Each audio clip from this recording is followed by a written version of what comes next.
Tara, magluluto tayo ng ating dinner. So, simulan natin. Gagamit tayo ng baka ng baboy. Ayan. Mali. Pero baka to ah. Parte ng baka ng baboy tuloy ulit. Ano ba yan? Baka. Basta parte ng baka to. Maglalagay na nga pala ako ng tubig. Sibuyas na pula. Hinati ko sa gitna. Maglagay tayo ng isang kurot ng asin. Rock salt nga pala yan. Maglalagay rin tayo ng paminta. Dahon ng laurel. Konting patis.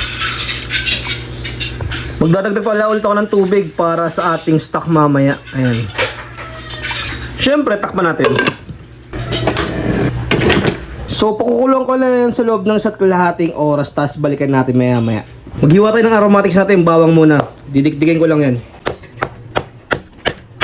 Yan. Siyempre, tanggalin natin yung balat mismo ng bawang.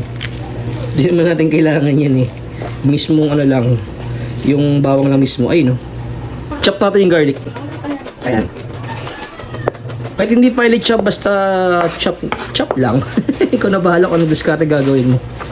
Ayan, okay na yan. Siyempre, pag may bawang, mayroong sibuyas. Laging partner yan, di ba? Ayan, hiwain natin yung sibuyas. Tanggalin natin yung balat. Ayan. So, hiwain ko lang ng mga panggisang hiwa lang. Ayan. Pwede na yan. Samahan ko na rin pa ng luya. Buti meron akong tirang luya sa sa refrigerator namin. So, ayan. Nakabalat na siya eh. Hindi ko na siya pinakitang bilatan. Slice lang natin. Tapos, ayan. Ganyan lang hiwa. Tapos, tadtarin pa natin ng maliliit. Parang ganito lang. Ayun o, diba? Ganyan lang gawin mo paghiwa sa luya. Meron din pala akong tirang onion leeks. Ayan, galing refrigerator din yan, 'di ba? Ayos. So, natapos ko na pala yung mise en place. Wow, mise en place. Hindi yung mga iniwa kong aromatics. Magpipirito mo tayo ng itlog. Dahil medyo matagal pa palambutin yung baka ng baboy. Ay, baka, matagal pa malambot yung baka. Gamit tayo ng gear oil ulit, gear oil. Pwede pa yan. Tapos lagyan natin yung itlog. Nabasag pa yung dilaw. Lutuin lang natin. Yan. Ano yan? Set aside na natin yan. Ganyan lang ako magluto ng pritong itlog. So, ito na nga pa yung naluto kong itlog. 3 peraso lang muna. Check na natin yung baka. Baka malambot na. Ayan, pwede na yan. Ayun o. Pwede na siguro to. Simulan ko na pala magluto. Okay tayo ng black sugar yan tol. Tapos kaunting tubig para mapuno lang yung asukal. Haluin lang natin hanggang matunaw yung asukal natin. So tutunawin ko lang to para maging arnibal lang. Ayan. So continuous lang tayo sa paghahalo hanggang lumapot lang yung asukal na tinunaw natin. Ayan. Pag nakuha mo na yung magandang itsura, yung gusto mong consistency ng asukal, pwede na natin lutuin yan. Ihalo na natin yung baka na pinakuluan natin kanina. Ayan. So haluin lang natin yan tol hanggang kumapit lang yung kulay. Pati yung lasa. Syempre, yung asukal. Ayan. Ayan magbibigay ng kulay doon sa atin karne ng baka.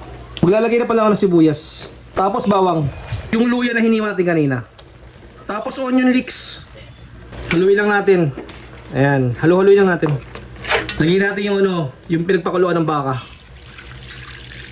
Maglagay tayo ng star anise. 2 peraso. Timpla natin ng seasoning.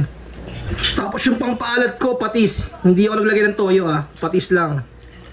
Tapos pakuluan pa natin sa loob ng mga 20 minutes hanggang magtikin lang yung ating sauce. So, habang inaantay natin maluto yung ating beef pares, syempre kaya nga beef pares dapat meron yung partner na masarap na fried rice. Magawa tayo ng bibimbap na fried rice. Tara, let's go. Pang muna.